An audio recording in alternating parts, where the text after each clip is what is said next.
everybody. Hope you guys are doing well. Today is exciting. This is something that I've been doing for a while. I've made a lot of these, so don't feel bad. If it takes you a little while to get the hang of it, then it's okay. We're all learning. But we're going to learn how to make our own sketchbooks. So we're going to learn how to recycle some materials to turn them into our own little sketchbook. This is one I just made a little bit ago, but we're gonna take different materials that we might have lying around and then put them together, sew them. So we're gonna learn a little bit of a basic stitch as well today. So yeah, that's what we're gonna do. So you guys can kind of gather your materials together. That's what I like to do, kind of go and hunt for paper and book cover materials and stuff like that. So that's what I like to do first. So I'm gonna talk a little bit about what kind of paper you can use. Any paper. So if you guys have old notebooks, like old graph paper notebooks that you want to use, or lined paper, you can use that. If you have a large sketchbook like this, I've got a lot of pages in here. But what if you're like, oh, I want something just a little bit smaller to take with me on my travels? So this is a nice little travel sketchbook. You can tear a couple pages out of that and use those. That's what I did for this guy. As far as cover materials go, you want something that's a little bit thicker than your paper. So I have found like cardstock's really good, but you can also use paper bag materials. That's a nice sturdy material. You can also use a cereal box or some sort of cardboard box. That makes a great cover. It's very sturdy and you can paint it and personalize it. And then, yeah, those are some really great options. So this is a commercially made little notebook. And if you open them up, you can see that there's stitching in there. So that's when I was like, oh, I could totally make my own book and I could use the paper that I already have and just stitch it to a cover. So that's what I started doing. So you want to get your paper together, and it can be any size. You'll cut it down and then you'll find whatever you want to use for your cover and you'll cut that to size 2. I like to make my cover just slightly larger than my paper, so that way whenever it's folded up, it's got a little bit of a coverage on it. So go ahead and do that, and then once you get that done, you'll want to fold everything in half. So that's going to be your book part.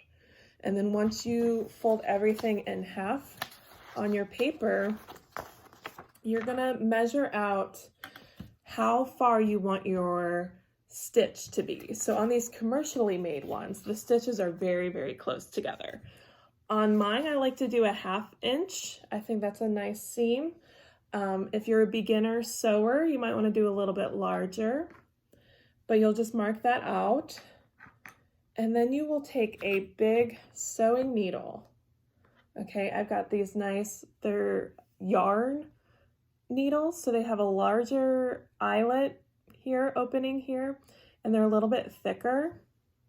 Those are what I like to use whenever I'm doing book binding. But you'll take your papers where you have it marked out, you're going to poke a hole right through that. And you're going to do that all the way down. So I usually just do about 5 pages of it, so that way it's easy to poke through. I don't want to make it too hard on myself. And then my little sketchbooks, I usually make them about 10 pages. So that gives me 20 pieces of paper to write on front and back. Oh, my thread was sticking to me. So I already have a cluster done here. So then I'll just stack those together. Let's see. Yeah, I think that'll line up. And to get them to line up, I'll just poke through the middle of my top stack and then poke through the middle of my second stack, and that kind of helps line them up. So I've already stuck or pre-punched my holes in my cover too. So you want to pre-punch everything. It's kind of like pre-drilling. So you can start in the middle if you want to, or you can start on the edges. That's up to you. You can have it to where you start on the outside and so it'll end on the outside, so you'll have a little knot on the outside of there. You can have the knot be on the inside, or you can have the knot be down below. I kind of like to have it down below, so I like to start down there. You can also choose to wrap around the edge, or you can stop here and leave that just like that. I like to just do a nice clean straight line, but it's all up to you guys.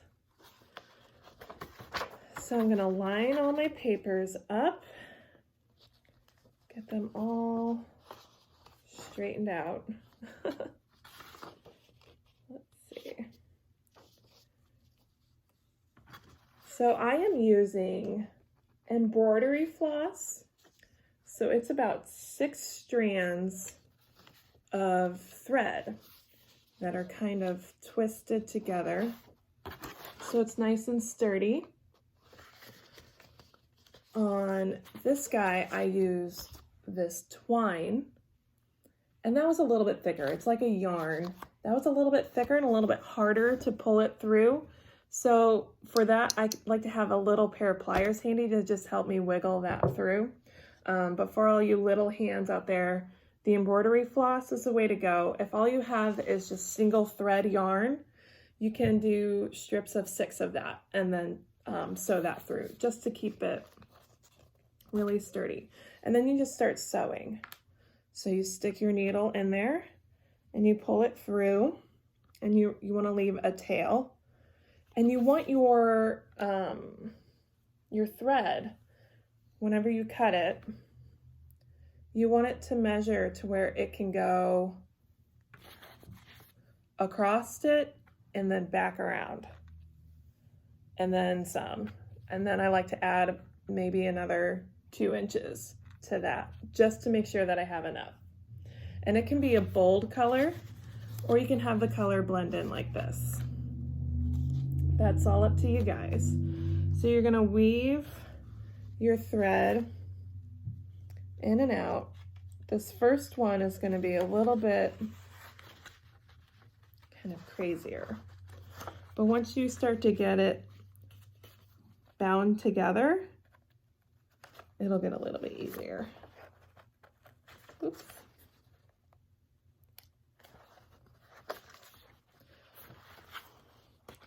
But whenever you pre-poke your holes, that's going to help you not rip your paper. So you want to, those pre-poked holes are very important.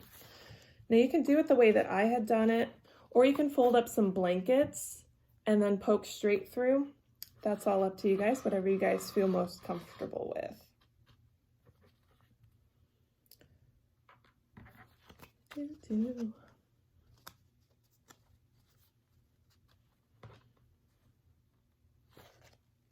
There we go, now we're all lined up. So this should go a little bit faster. So I'm just gonna go in and out, all the way down.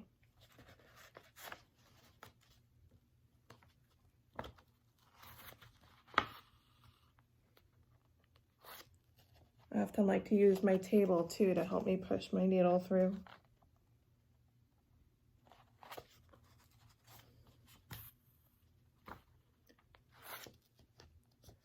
Whenever we make these at the art center for my classes, we use wallpaper samples. We get old wallpaper sample books and we use the wallpaper samples as the cover. Those make for really sturdy, lightweight covers. So if you have wallpaper sample at your house, you can use that. Okay, so I'm at my end. So this is where you can choose to just go straight back without looping over, or you can loop over. I'm gonna loop over, so all I do is I just take it from the back and I loop over, and then I go right back through that hole, that top hole. See? And then I pull that through. And then I'm just gonna go straight back down.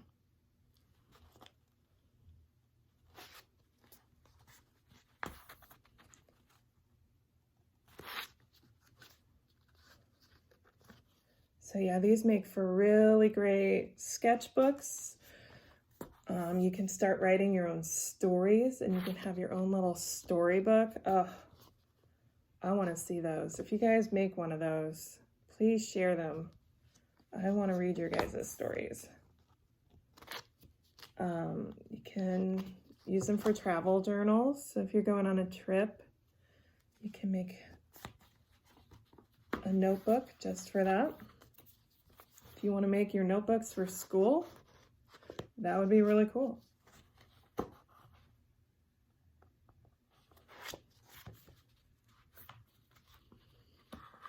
All right, so I'm getting to the end.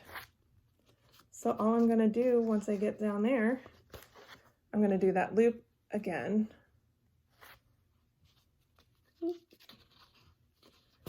And now I'm just gonna knot it. So I'm gonna do a couple of knots just to make sure it sticks and stays. So I'm gonna hold it at the top. I'm gonna loop it around itself and pull, loop it around itself and pull. And then I'm gonna put the two strings together, and I'm gonna wrap it around to make a loop, and then pull both of those strings through that loop. And this always helps if my strings are the same length. So I'm gonna cut them to be the same. That's why I like to have that long tail to work with at the end here. My neighbors are working on projects outside, so you might hear them out there.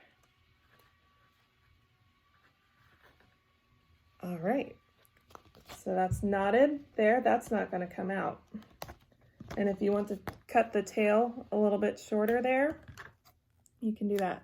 And if you have a really long tail and you want to add beads or something to that, you can do that. And you can also, if you have a long tail, you can use that as your bookmark in your book if you want to do that. But I like to just treat that at the bottom. So once you get that done, you can start to fold your book together. And now you got a little sketchbook. So that started out as just loose leaves of paper, and now it's a book. So if you guys make a book, if you guys make a sketchbook, please share that with us. Tag the Quincy Art Center at Quincy Art Center. And yeah, fill these things with wonderful sketches and stories. And I hope you guys have a really great time.